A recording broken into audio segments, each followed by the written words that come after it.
All right, let's turn to Matthew chapter 20. Matthew chapter 20. And we'll look at another parable.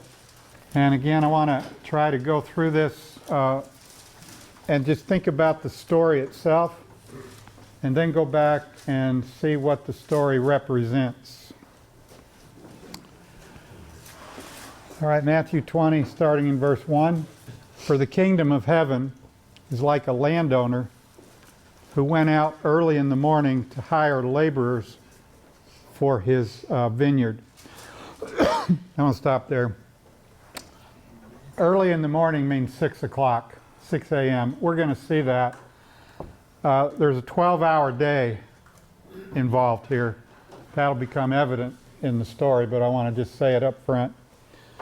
The laborers worked from 6 in the morning, or there were laborers working from 6 a.m. To 6 p.m. And that's what's meant by early in the morning. All right. Now, when he had agreed with the laborers for a denarius a day, he sent them into his vineyard. Now, here we can pretty well discern what a denarius is. What's a denarius? Yeah, it's a day's labor.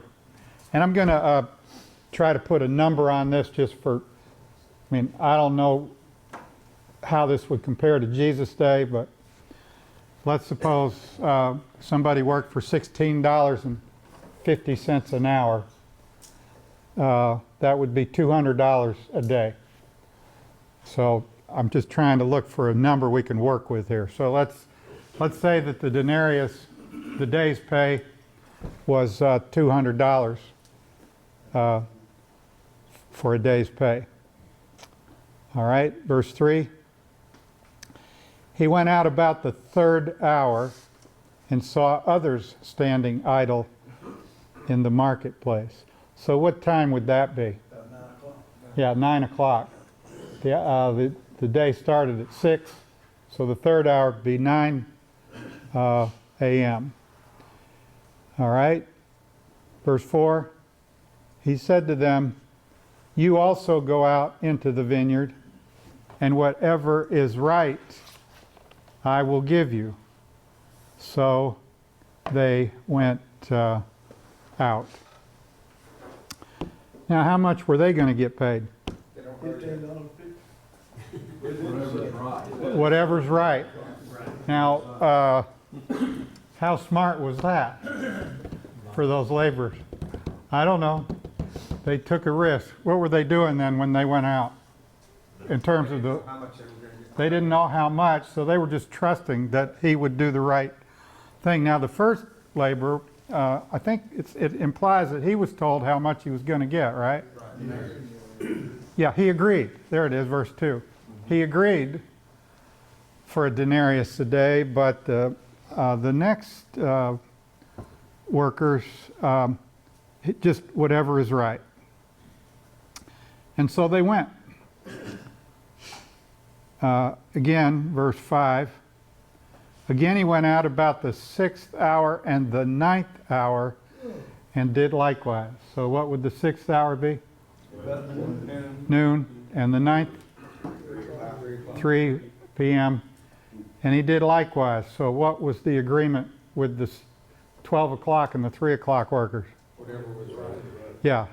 I'll give you, we'll figure that out at the end of the day. I'll give you whatever is right. A lot of trust. But they went out and went to work. Verse 6. And about the 11th hour he went out and found others standing idle. So what time is it now? 5 o'clock. How much time left in the day? 1 hour. 1 hour left.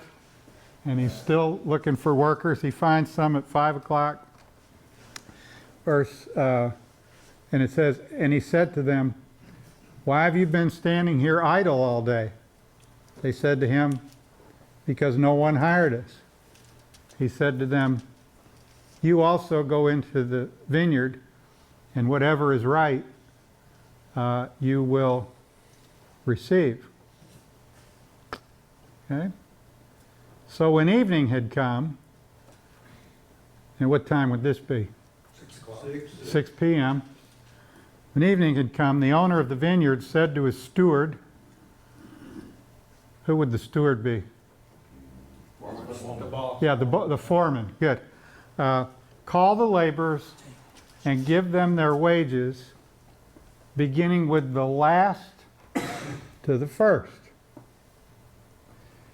And when those came who were hired about the 11th hour, they each received what? Denarius. Yeah. Okay, now these are the 1 hour workers. They received, if we're going to use my supposed number that I propose, how much did they get? $200. $200 for working how long? 1 hour. Now verse 10, but when the first came, they supposed that they would receive more. Let's stop right there. I know you just read ahead anyway, but let's stop right there. They knew what the 1 hour workers got, $200 for 1 hour. So the ones that came first, they suppose that they received more. Now, do you think that was a logical supposition? Yeah. Now, if they knew that the first workers got $200, or the last workers, the ones that came at 5, do you think they might have gotten their phone out and done some, what would they have come up with? We're going to get $2,400. And would that have seemed fair?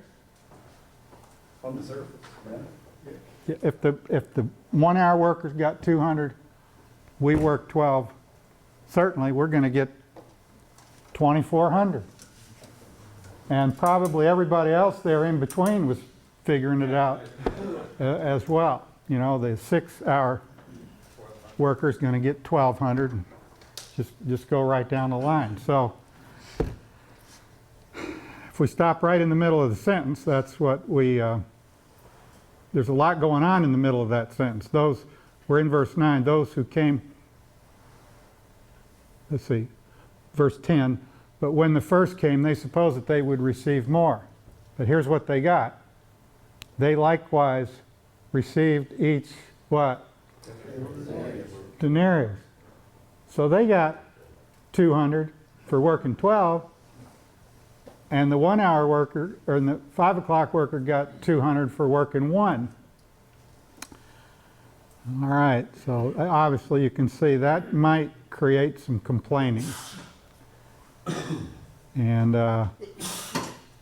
verse 11, when they received it, they complained against the landowner, saying, these last men have worked only 1 hour, and you made them equal to us who have borne the burden and the heat of the day. Was that a logical? Yeah, that's a good response. Do you think that if you were one of those 12-hour workers, you might have made that appeal? Yeah. Of course you would. I mean, you'd be crazy if you didn't make the appeal, because this isn't right. This is just wrong. It's just not right. All right. Verse 13. But he answered one of them and said, friend, I'm doing you no wrong. Did you not agree with me for a denarius? Yeah. What's the answer to the question? Yeah. Yeah. He paid him what he told him, what they agreed to. Right? He was just paying what he agreed to. Verse 14. Take what is yours and go your way. I wish to give to this last man the same as to you. Is it not lawful for me to do what I wish with my own things? What's the answer to the question? Yes. Yeah, did he break the law? No. Nope. Or is your eye evil because I am good? So the last will be first, and the first last. Many are called, but few chosen. You know what that represents? Well, we're going to talk about it. All right. So, would you say that this is fair? Be honest. Is this fair? No. Made it difficult, the next day is. I'm just fixing to say next day, nobody showing up to 5 o'clock. Everybody's coming at, Going out there yeah, everybody's coming at 5 tomorrow. 5 p.m., yeah. All right. This isn't fair. I mean, it's just not fair on earth. It's not fair on earth. But go back to verse 1. This isn't about normal life on normal earth. It's about what in verse 1? Kingdom of heaven. Things are different on the kingdom of heaven standard of fairness.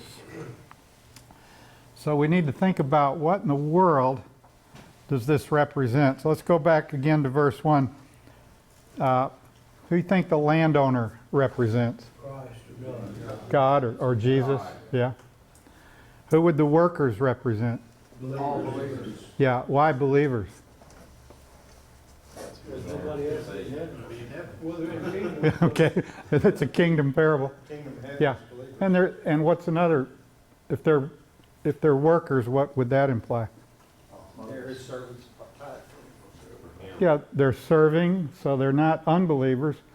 And this is about works, so it has to do with what? Yeah, works and reward. You know, this isn't about unbelievers working. This is about believers working in service to to God.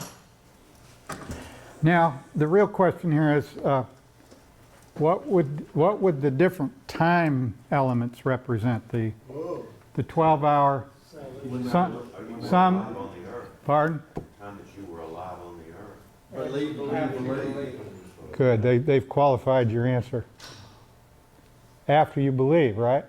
Because when does a Christian become a worker?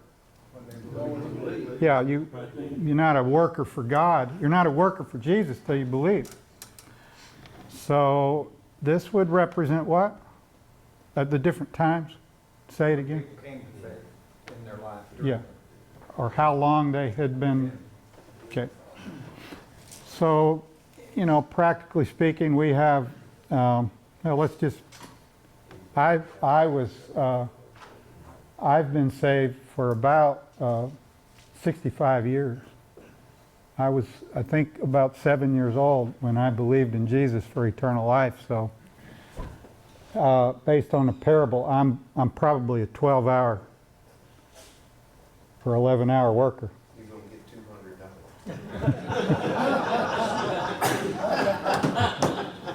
$200. All right.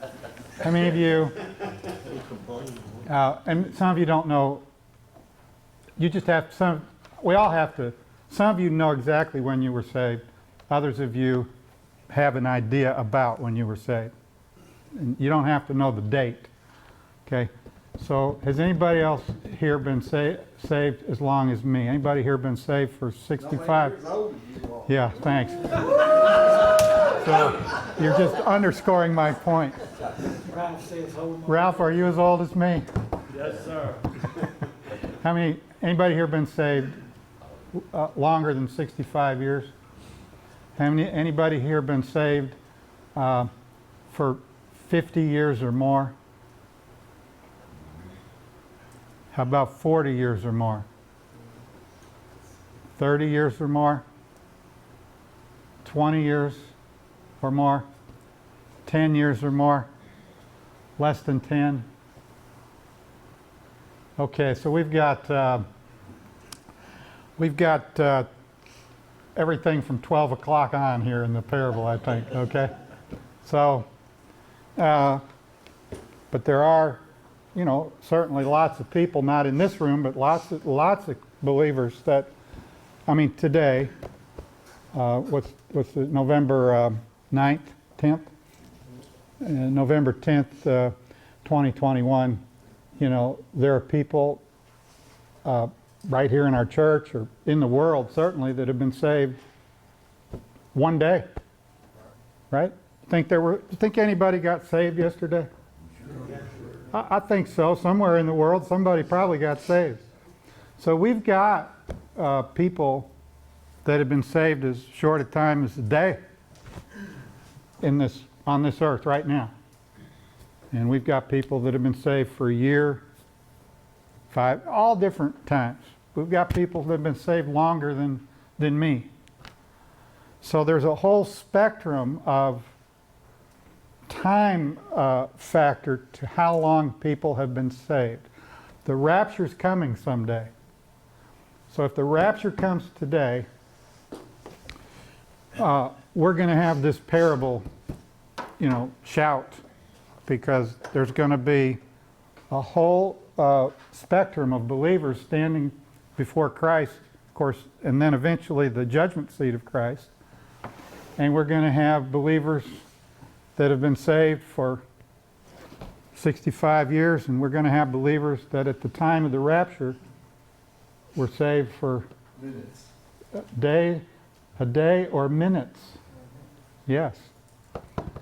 So, what does this parable teach about that? Okay, let me back up. And Jesus is going to evaluate every single one of them, right, in terms of the work that they've done since they were saved. Right? So I've been saved for 65 years, and I have whole 65 years worth to account for. And if I've done any good works, those will count. Unfortunately, all the bad works that I've done, those are going to be, Stacked up like that. weighed as well. The one day Christian, what that person did in one day, will that be brought up? Yes. Yeah. And that day is pretty valuable, isn't it? It's pretty significant in terms of what that Christian did immediately after they were saved. Now, let's take the one day Christian, you know what I mean by that, right? He was a Christian for one day and the rapture came and life is over. And I'm there, I've been there for 65 years. Which one of us has the greater opportunity for reward? Both. It's immersion. According to this parable, both. Yeah. Yeah. The chances are that based on the parable, if we just went by the parable, what would be my 65-year reward compared to the one-day reward? Based on it'd be the same. Is that fair? It is Yeah. According to the parable, that's the right thing that God will do. And when we look at it that way, does that sound fair? He says whatever is right. Whatever's right. That's the big issue. That's the only way it could be I fair. complain. You'll have your opportunity, I Doug. think our whole way of thinking is going to be different from what we think today, Our too. heavenly body will look. Yeah, but after we read the parable, our thinking should shift, Yeah, right? yeah. Yeah. I mean, I agree with you. We'll see it even more clearly, but we can see it pretty clearly in the parable. Yeah. But this isn't the way that the world thinks, but this is the way God sees it. Doesn't this speak to your works? Yes. Speak, Maybe the guy that worked an hour of work did more work? Not like I mean, I think so. I kind of think thief that on the cross is a great for example. the time he believes, for the time he, Seconds, minutes. but he did, a lot of work, because he just didn't believe that long, so for the opportunity he had, he did well. I think 1 hour could have been a martyr. okay. Okay, we got a lot of talking here. But Wayne? I think we all get to heaven on the same, we all get to heaven for the same reason, one reason only. We get there because we believe. The works will be addressed after we get there. So is this 200 represent something other than rewards since everybody gets the same? Because rewards will be different for everybody. Could be opportunity. Okay. Okay, great question. In this parable, they all got the same to emphasize another angle on this. But what did we learn in the other parables? Did everybody get the same in the other? No. So we know from the other parables that not everybody gets the same. What's the bottom line issue at the judgment seat? What's God looking for? Faithfulness with time. Yes. How faithful were you to the opportunity that you were given? We saw that Yeah. in the other parables, right? The 3 servants, the 10 minas.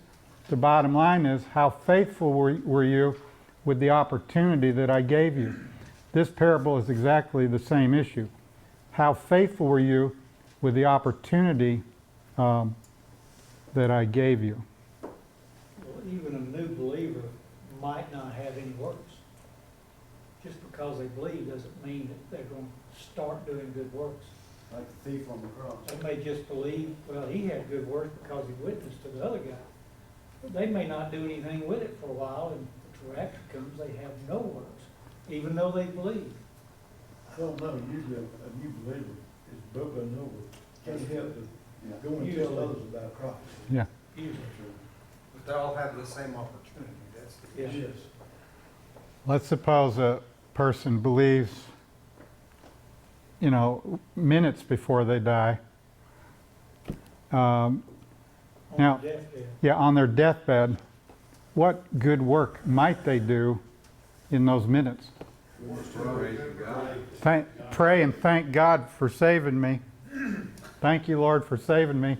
Okay, did they have a lot of time to do good works? No, but they did something in that little bit of time. And as amazing as this is, God's going to evaluate that, how that believer used those few minutes. And it's going to really be a big deal to God as to how faithful that person was with the few minutes they had. Thief on the cross, it came up last week. Here it is again. He only had hours, I guess. But he did some good works before he died. At least one. What did he do? Declare the Confess Lord to who the other Jesus thief. was in front of everybody.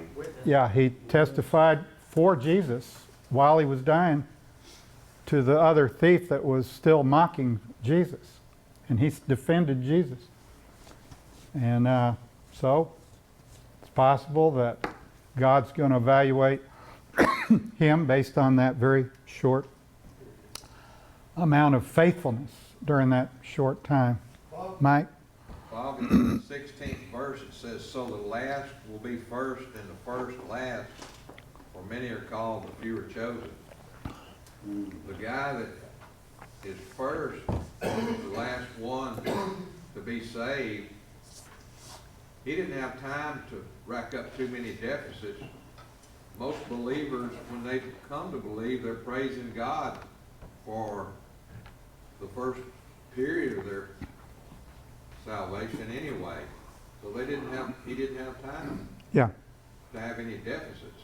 So if it's weighed in a balance, his works are gonna be far greater than his opportunities to mess up. Yes. He had a good point. He didn't have as much time to do bad works. New believers that believe and die, they probably didn't do too many bad works during that time, did they? Yes, Sid? Bob, would they, the example of thief on the cross, I know when I witnessed to my brother, a number of years, about a year and a half before he died, that was one of the things that I think he understood. And wouldn't that directly be linked to a reward for him for all those in the Bible that have used that as an example? What? That would not indirectly or directly be a reward for him For doing what? For the thief, for witnessing. for witnessing Oh, your, being used as an example your- to witness to your, others. your brother? Yeah, through witness, I use that example as a witness to my brother. Would that not be a way that his example be a reward for him, the thief? He's saying the thief is being rewarded for that one action, as That's Sid it. used it for his brother. His action, helped bring this other to faith, so he even got rewarded all those years later possibly. Oh, you used the thief on the cross Yes. story. Yeah, God will have to sort that out. Yeah, Well, yeah, could be. I see. I didn't understand, but now I do. Let me, there's another passage that Jesus just taught a few chapters earlier that I think is relevant to this. Turn back to chapter 18. And I want to start at verse 11. No, yeah, 18, verse 1, excuse me. 18:1. At that time the disciples came to Jesus saying, "Who then is the greatest in the kingdom of heaven?" Then Jesus called a little child to him, set him in the midst of them, and said, "Assuredly I say to you, unless you are converted and become as little children, you will by no means enter the kingdom of heaven. Therefore, whoever humbles himself as this little child is the greatest in the kingdom of heaven. Whoever receives one little child like this in my name receives me." Okay, I think this is relevant. It's a similar concept here. They ask who's going to be the greatest in the kingdom of heaven, and Jesus picks up this child. Did he pick the child up? Called a little child to him and set him in the midst. Let's start with verse 3. What's it mean? Unless you become as little children, you will by no means enter the kingdom of heaven. Faith alone in Christ alone. Just be humble. Humble. Yeah. Children are much more open and receptive to the gospel than adults. Why would that be? because their mind's not been cluttered. Yeah. Exactly. They don't have a lot of baggage. We all been in the military that went to marksman school, if you never fired a rifle, they were easy to teach. It's the Right. same concept. Right. And I've never met a child yet that had a hard time receiving a free gift. Have you? You offer a child a free gift, rarely are they going to say, "Oh, no, I can't take that." But you'll get that from adults. Adults have a hard time accepting, because adults have what? Pride. Preconceived notions. They have more pride. I need to earn that. I need to earn that. Children don't think like that. Now they do as they get older, but when they're young, and it's humble. It's just a simple humility before God to say, salvation's a free gift. I'm going to accept the gift by believing in Jesus for it. So that's how to enter the kingdom of heaven, is to have that childlike faith. Then he talks about greatness. Therefore, whoever humbles himself as this little child is the greatest in the kingdom of heaven. Now, here's my question. If a child at the age of 8 years old, or 7 like I was, believes in Jesus for eternal life, and I've talked to lots of them, and I think I've met and talked to lots of children that have believed in Jesus for eternal life under the age of 10. The rapture occurs, and what's going to happen to that child at the rapture? He's going up. Going up? Is that child going to stand before Jesus? Yes. Is that child going to be judged at the judgment seat of Christ? Yep. And what's going to be the issue for that child at the judgment seat of Christ? Their works. Their works. Their good works and their bad works going to be evaluated to determine what? Their reward, their position in the kingdom, because that's obviously, he's talking about who's going to be the greatest in the kingdom. So here I am at the judgment seat of Christ, 72 years old, and here's this 7-year-old, the judgment seat. I've been saved for 65 years. That little kid has been saved for a year. A year.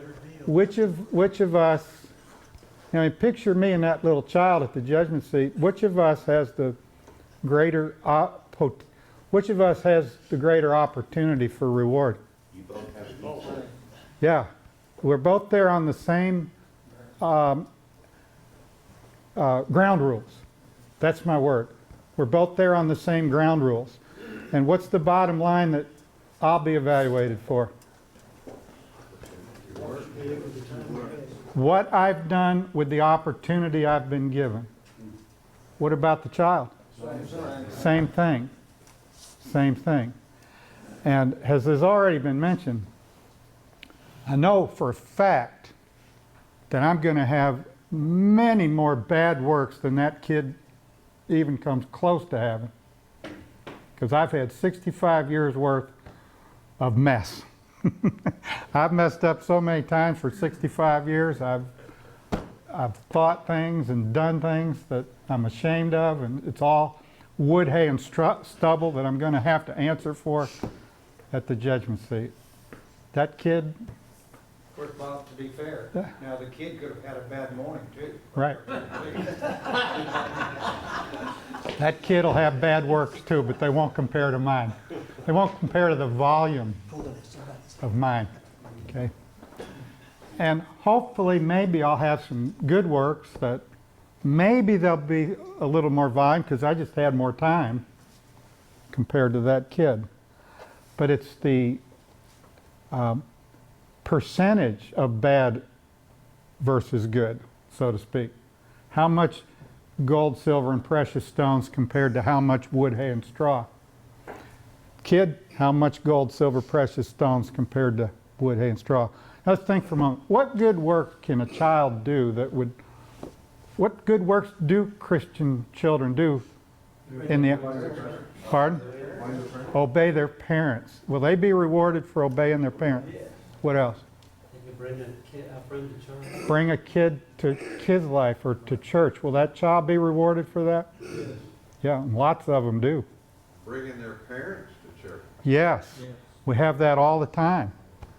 Kids pestering their parents to bring them to church. Little child shall lead them. That happens. What else could a child be rewarded for? Prayer. Tell That's a good somebody else attitude. about Jesus. Yeah? Who said prayer? Prayer. Prayer. Children pray. I think lots of children pray. They might not pray, big prayers, but they pray. Robbing their piggy bank to donate to a missionary. I like that. Child gets a quarter out of the piggy bank, gives it to a missionary that they heard about at church. Is that going to be rewarded? Yeah. By the way, while we're on that quarter, and somebody else over here gave $50,000, which one will gain the greater reward? The child, if it was his only quarter. Right. It depends on the percentage. And Jesus made that very clear with the widow's mite, yeah. So what you're saying is, we're gonna be judged on the ultimate sliding scale. Exactly. That's right. This just emphasizes the fact it's a scale. There's a whole scale that God uses that takes into account time. That's the point of the parable. Scale takes into account how much time did you have. And the bottom line of the parable is, were you faithful with the time that you had? Were you faithful with the time that you had? And, you know, Jesus said, to whom much is given, much is required. Would that include time? Yes. I've been given so much time to serve God. 65, thank God, I'm thankful I was saved at 7 years old. And I've lived, you know, 65 more years, 66 actually. No, 64 more years. But there's much more required of me than that child. I've got a stricter judgment than that child. Does that make sense? Yeah. And that's what Jesus said, to whom much is given, much is required. And every man in this room's been given a lot of time, right? All of us have been saved for a while based on the hands that went up. And God's going to require a lot of us for the time. He's given us a lot of opportunity. He's given us all these years to serve Him. And what's that tell us about the time that's left? We better make the most of it. We better make the most of it, yeah. To me, that's what this parable's about. Better make the most of the time that God gives you, because we're going to be held accountable for the much time that we've been given. Don't want that kid to leapfrog you in line. Right. Okay, any comments or questions about the parable? You know, I read this short parable, and if I just say, okay, let's don't even anything rewards, let's don't even think about those, and let's don't think about the judgment seat. Let's just think about that time. And I see it as God sees every one of His believers as equal people. If you take away the rewards and before the judgment seat of Christ, we're all equal. And that's the way He sees us. We are believers. But once you get to the judgment seat, it changes. Yes. Yes. But you're making me think we need to read something else into this parable that's not there, but we need to realize the possibility. Is it possible that there's another side to this story, that let's say there were 10 workers that came at 6 a.m. Is it possible, it's not in the story, that 5 of them might have gotten tired and quit and gone home and quit working at 12 o'clock? Yes. They quit working. They just quit working. They didn't fulfill their duty. Or let's say they took off from 12 to 5 to 5:30, came back at 5:30, and in other words, they fell asleep, or they took a nap, or whatever. That they didn't fulfill the full day's work that they agreed to do. Is that possible? That's just bad words, so yes. Yeah. And that's not only possible, that's reality when it comes to life, because we've all been called to work as long as we live, or since we're saved. But the truth is, we all have taken time off and just checked out, whether it was for an hour or a year, right? So in that sense, Stevie, the reality that we could read into the parable or think about from is not everybody is faithful equally. In the parable, they were all faithful. But the truth is, not obviously from other parables and all through the New Testament, all believers are not equally faithful. Okay? So they won't all get the same reward, which was what Douglas brought up earlier. The parable doesn't deal with all that detail, but we know that has to be a reality. It is a reality that not all believers are faithful with the opportunity they've been given. And Bob, at the end of this parable, it does bring up the fact that it's his judgment. It's his to give. It's not ours to judge what we should do Yep. for that. He is the only judge. He's the only one that can make the judgment. Okay, any good comments? Any others? Let's pray.